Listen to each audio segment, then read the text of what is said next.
Boa tarde a todos. Realmente, confesso que é um desafio falar depois de tantos ótimos palestrantes que trouxeram tantas informações, as quais inclusive eu planejava compartilhar, acaba chovendo no molhado, então eu vou tentar trazer dar uma adaptada no discurso ao longo dos minutos, para tentar trazer algumas informações novas efetivamente para vocês, para contribuir um pouquinho mais aí na nossa discussão que está bastante rica. Muito bem, é para frente aqui, né? Isso. Vou iniciar só fazendo uma brevíssima apresentação da John Deere. Nós somos uma empresa já quase bicentenária, nossa sede nos Estados Unidos. Estamos presentes em mais de 70 países, com mais de 100 unidades, 80 mil colaboradores. Tivemos um faturamento, ficou meio fora de esquadro ali, mas um faturamento de 51 bilhões de dólares em 2024, foi um faturamento realmente bastante amplo. E, principalmente, temos um investimento anual em pesquisa e desenvolvimento como companhia, e aqui, obviamente, eu trago não só as informações do ponto de vista da divisão de máquinas de construção, mas também de máquinas agrícolas e de motores, os quais nós também temos o privilégio de produzir. Então, tanto os motores quanto as máquinas. Temos um investimento aí anual de mais de 2 bilhões de dólares em pesquisa e desenvolvimento. Esse é um número bastante amplo, bastante significativo. Inclusive, na semana passada, tivemos a felicidade de inaugurar o primeiro centro de pesquisa e desenvolvimento da John Deere no Hemisfério Sul, localizado aqui na cidade de Indaiatuba, uma estrutura bastante ampla, uma fazenda com 50 hectares, para vocês terem uma ideia das dimensões, onde nós vamos desenvolver soluções não só para o ramo de construção civil, mas também nas operações de agricultura tropical, que é uma agricultura completamente diferente das outras regiões do mundo. Aqui eu não estou trazendo os números de Brasil, mas para vocês terem uma ideia também, nós temos 8 fábricas no Brasil, em torno de 9 mil funcionários, e uma rede de distribuidores, uma rede de concessionários com mais de 300 pontos de venda. Então nós temos uma cobertura efetivamente nacional. Mas agora, saindo um pouquinho dos números da empresa, né, eu queria trazer um pouco do nosso compromisso em relação à sustentabilidade. Nós temos trabalhado dentro desse conceito, desse compromisso, já há muitos anos, e em função deste nosso compromisso, nós agregamos isso globalmente. As metas de sustentabilidade da companhia, elas têm o mesmo grau de importância, elas são anunciadas em conjunto com as metas de negócio. Então, faturamento, market share, tudo isso tem uma importância igualada aos nossos conceitos de sustentabilidade. Isso é anunciado desde 2022. Nós já em 2022, né, anunciamos as nossas Leap Ambitions, que são as nossas aspirações de progresso. E entre as Leap Ambitions, são muitas aqui, nós não vamos entrar em todas elas, está desde o começo, assim, a diminuição das emissões da companhia como companhia, ou seja, do nosso processo produtivo, de todas as nossas fábricas, a redução da utilização de insumos, naturalmente, que tem um ponto de vista ambiental e também um ponto de vista econômico, e já considerando também a diminuição das emissões dos nossos clientes, ou seja, o que acontece depois que a máquina é entregue também tem o mesmo grau de importância do que nós fazemos internamente. E nesse conceito, então, a gente assumiu alguns compromissos, como apresentar até 2026 soluções viáveis de baixo carbono, efetivamente viável do ponto de vista de estar no mercado à venda para o grande público. Temos um trator que vai ser entregue nos próximos anos totalmente autônomo, né, e elétrico, então vão ter algumas combinações que vão acontecendo ao longo do tempo. Uma série de produtos a serem desenvolvidos nos ramos de construção e florestal também, não só na agrícola. E um ponto interessante aqui que é o número de máquinas conectadas. Máquinas conectadas, para conhecimento, nós temos um centro de operações conectadas que fica localizado dentro dos concessionários, que é capaz de fazer o acompanhamento de todos os equipamentos que estão trabalhando no campo de forma simultânea. E aí, claro, a gente vai entrar aqui numa série de outras dificuldades que nós temos do ponto de vista de Brasil, como, por exemplo, a falta de conectividade. Então, para que essa máquina esteja conectada, ela precisa ter uma rede abastecendo ela tem que estar conectada em algum ponto. Isso traz algumas dificuldades, mas são pontos que vão diminuir principalmente a ociosidade, vão aumentar a eficiência desse produtor e no fim do dia vão diminuir as emissões devido ao aumento da eficiência, tendo um ganho duplo, né? Uma relação win-win, né? Tanto do ponto de vista econômico quanto do ambiental. Alguns resultados, como eu disse, esses números são de 2022, essas aspirações foram anunciadas em 2022, e enfim, temos aqui alguns números para exemplificar um pouco dos resultados que já foram atingidos. Eu acho que desses todos, claro, tivemos energia, resíduos, utilização de água, mas o principal está relacionado às emissões de gases de efeito estufa, onde nós já alcançamos, nós ultrapassamos as metas que nós havíamos colocado naquele momento e mesmo assim a gente continua investindo nessa direção. Trazendo um pouco agora mais para o nosso foco de discussão, do ponto de vista de sustentabilidade dos produtos, nós temos uma visão de que, e obviamente ela já foi compartilhada aqui pelos nossos colegas de forma bastante ampla, de que não existe uma bala de prata, não existe uma solução única, não que não exista a possibilidade tecnológica de alcançá-la, e sim considerando o fato de que as diferentes aplicações dentro do agrícola, dentro da construção civil, dentro do ambiente urbano, do ambiente rural, vão trazer demandas e trazer necessidades muito diferentes entre si. E essa variedade, ela torna muito difícil a gente ter novamente uma solução como foi a do passado, que é o diesel. O diesel foi uma solução mágica.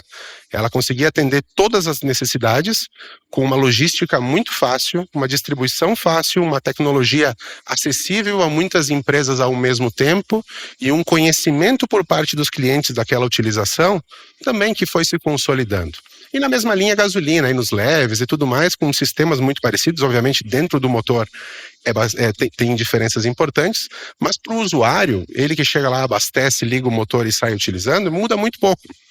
Então esse mundo, ele está desaparecendo com muita velocidade e o futuro ele acaba sendo um pouco ainda cinzento devido a essa variedade de opções.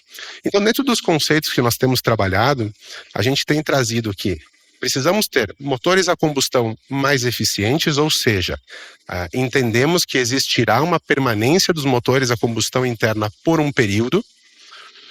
Nós temos que buscar os combustíveis renováveis, como já tem sido amplamente discutido aqui e conversado, e não somente no sentido de, no caso da John Deere, não somente no sentido de prover as tecnologias, mas também de advogar junto aos governos, junto aos reguladores, para que haja incentivos para essa produção e que ela seja ampliada e distribuída de forma consistente, respeitando todos os detalhes técnicos que isso envolve. Vocês conhecem essa área muito bem. Temos trabalhado também com a fabricação de veículos elétricos híbridos, já entrando um pouco nessas tecnologias. Eu vou trazer isso um pouco mais de informação mais para frente, e dos nossos veículos elétricos também movidos a bateria em condições específicas. Ninguém aqui citou, acho que até o momento, posso estar enganado, mas há poucas semanas tivemos um evento sobre a lei do combustível do futuro. Acho que esse é um ponto que eu gosto muito de trazer, porque o Brasil hoje, pelas suas características geográficas, pela sua agricultura, pela forma como desenvolveu a economia ao longo dos anos e as especialidades que foram sendo criadas por aqui, ele se torna um país que tem um papel de protagonista, ou pelo menos pode ter um papel ainda maior. Acho que a gente está longe ainda de onde a gente pode chegar. Mas o Brasil pode ter um papel num protagonismo muito forte na produção de biocombustíveis, não somente para uso interno, mas também como plataforma exportadora. A nossa capacidade produtiva, que obviamente ela precisa ser ampliada respeitando os limites. Até o Camilo colocou muito bem a questão dessa produção de biocombustíveis, eventualmente empurrando produções pecuárias para outras regiões e trazendo outros problemas do ponto de vista de emissões. São itens que nós temos o privilégio nesse momento de acompanhar, de identificar as dificuldades, e se fizermos um trabalho bem feito, um trabalho correto, a gente consegue mitigar boa parte desses problemas. E sempre aumentando a produção, sem desmatamento ou sem a necessidade de aumentar as áreas e sem aumentar emissões em função disso. Mas para isso necessita de um trabalho bastante técnico e um trabalho bastante desenvolvido. Nesse contexto que nasce a Lei do Combustível do Futuro, a qual nós tivemos algum grau de participação também nas discussões, que, entre diversos pontos, consolida a posição do Brasil como um líder na transição energética e traz alguns temas mais específicos, como o aumento dos blends de combustíveis, ou o aumento da utilização, por exemplo, do biodiesel dentro do diesel, tudo isso em discussão, obviamente, ainda. Desenvolvimento de algumas novas rotas tecnológicas, como diesel verde, o próprio biometano, o ProBio-QAV, que é o SAF, né, o combustível de aviação sustentável, todos a mudança, ou pelo menos a adoção de conceitos mais bem definidos de análise de ciclo de vida, também como já foi colocado aqui por diversos dos que me antecederam. Tudo isso agora aprovado, obviamente, agora inicia-se uma etapa regulatória, todas as discussões posteriores vão acontecer agora para definição exatamente do que vai mudar, como vai mudar. Então, este é o momento mais crítico no qual as empresas, né, o setor privado, a partir do seu conhecimento, juntamente com o setor público e discussão com a sociedade, tem que estar presente, porque aqui vão ser determinadas as políticas que efetivamente vão guiar o futuro do Brasil neste ponto, não só do Brasil, mas de certa forma, inclusive do mundo, porque, como eu disse, nós temos plena capacidade de guiar o planeta nesse sentido, e isso eu falo com tranquilidade. Nós, como uma empresa multinacional, a gente acompanha essas discussões em várias regiões do mundo ao mesmo tempo, e o Brasil está bastante avançado quando comparado a outros mercados. Nós também fazemos parte aqui, junto com alguns colegas também da SAE, da Tupi, aqui, entre outras empresas, do MBCB, que é uma coalizão de empresas e associações chamada de Mobilidade de Baixo Carbono para o Brasil. É um acordo de cooperação entre todas essas instituições, no qual nós temos o objetivo de como, por sermos uma fonte de conhecimento, uma fonte de investimento,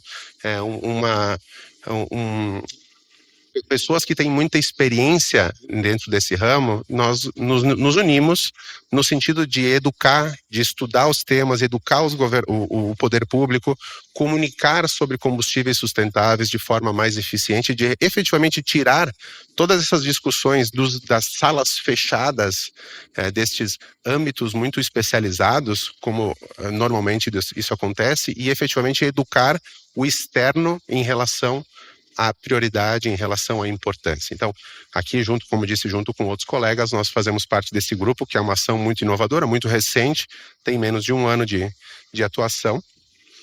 E, trazendo um pouquinho de produtos, bom, a gente anunciou um motor a etanol, também, que está em desenvolvimento, nós e vários outros aqui, né, acho que é um movimento que está acontecendo de forma bastante ampla, é um movimento natural.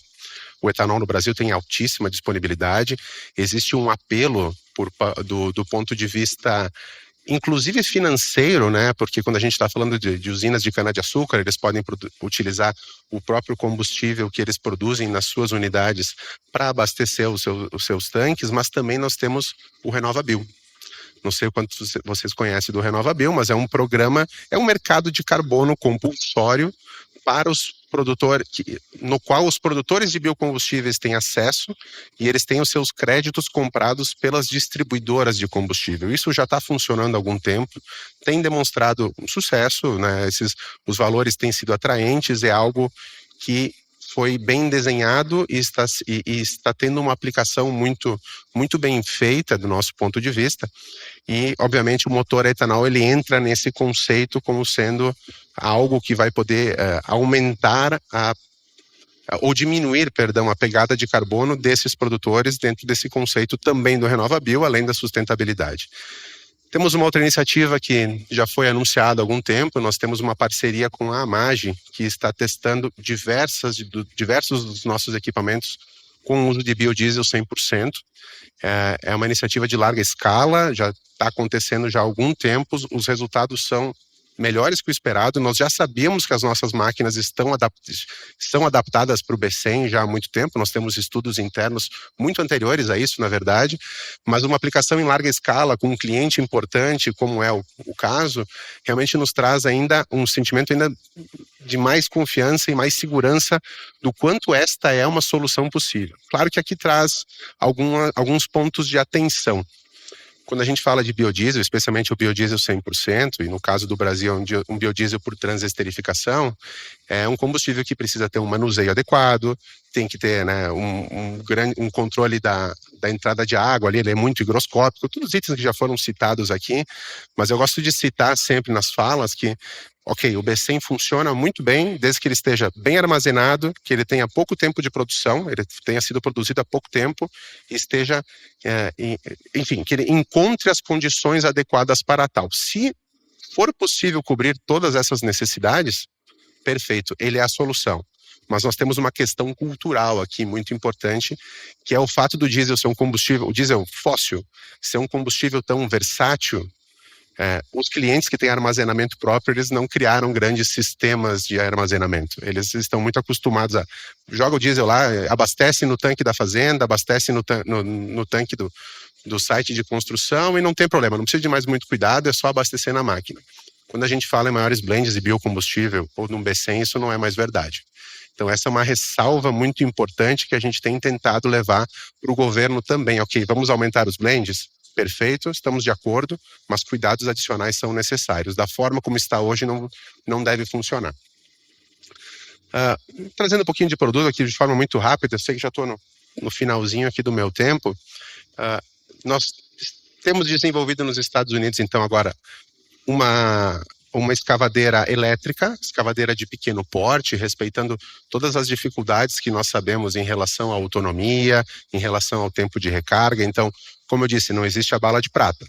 Esse aqui é um exemplo. Uma escavadeira elétrica de pequeno porte funciona. Uma de grande porte ainda existem dificuldades tecnológicas. Nós temos trabalhado bastante nessa direção, tá? Esse é um dos primeiros exemplos que estão surgindo.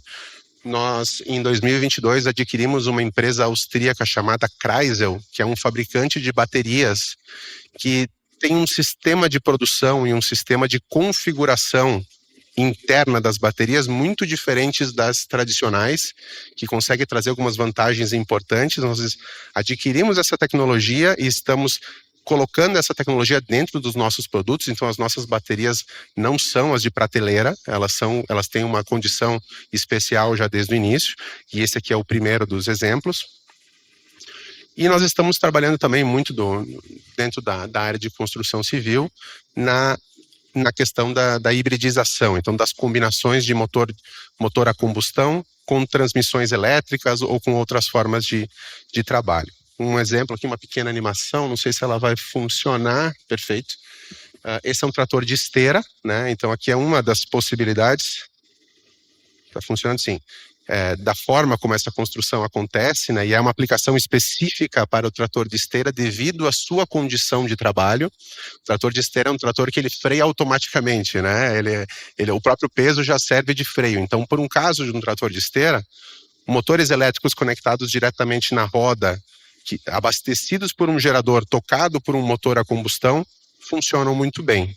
Essa tecnologia é muito boa para trator de esteira, mas se nós migrarmos para uma máquina híbrida, por exemplo, uma pá carregadeira, isso já não funciona da mesma forma, porque os deslocamentos são mais rápidos, ela tem uma questão de frenagem importante, então muda o cenário. Aquela hibridização para uma pá carregadeira, ela se torna diferente. A gente tem um motor a combustão, tem um gerador, né, vai ter um inversor de frequência para fazer a coordenação da energia elétrica da forma como ela é distribuída, um motor elétrico que vai fazer o apoio da transmissão, e a gente deixa a transmissão, então, ao invés dela ser tocada pelo motor, como é a forma tradicional, uma transmissão eletrificada. Ela vai funcionar com uma maior eficiência, com menores perdas ao longo do caminho, e é essa transmissão conectada aos eixos, isso vai funcionar. E aqui com a possibilidade, obviamente, de ter um sistema de regeneração a partir do sistema de freios. Então, aqui são só alguns exemplos das possibilidades de hibridização e do aumento da complexidade que a gente vai ver lá na rua. Então, de novo, se antes era tudo muito simples, Qualquer motor a combustão era operado por qualquer pessoa, qualquer mecânico na esquina conseguia fazer a manutenção. Isso tudo era muito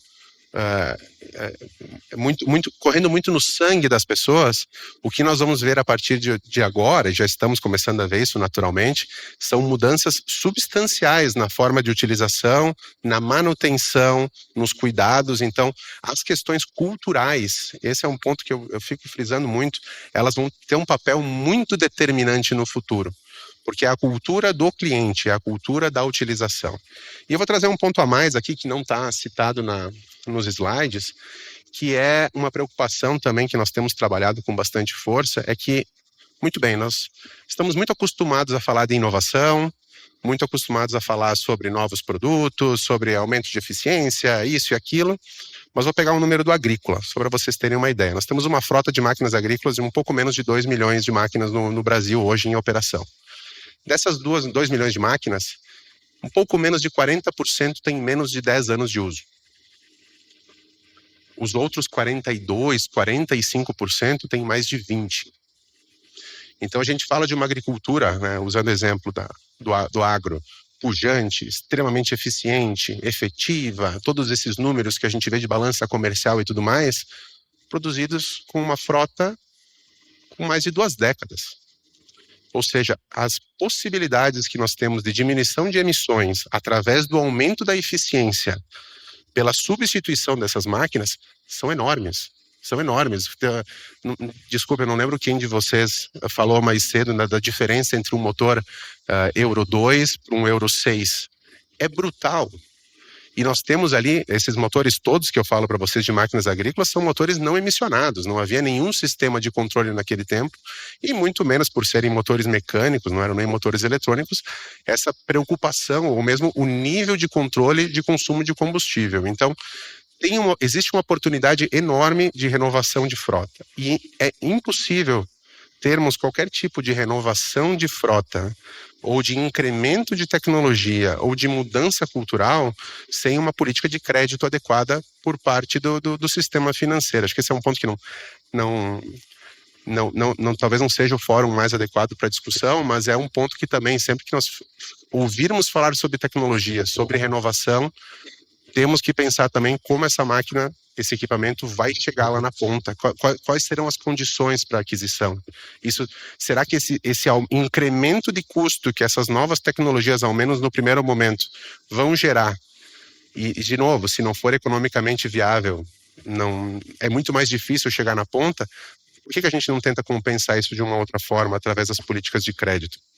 Então, é um equilíbrio que eu entendo que de pouco adianta a gente conversar muito sobre novas tecnologias e possibilidades se a gente não facilitar a vida de quem está lá na ponta para fazer a aquisição e efetivamente utilizar esses equipamentos.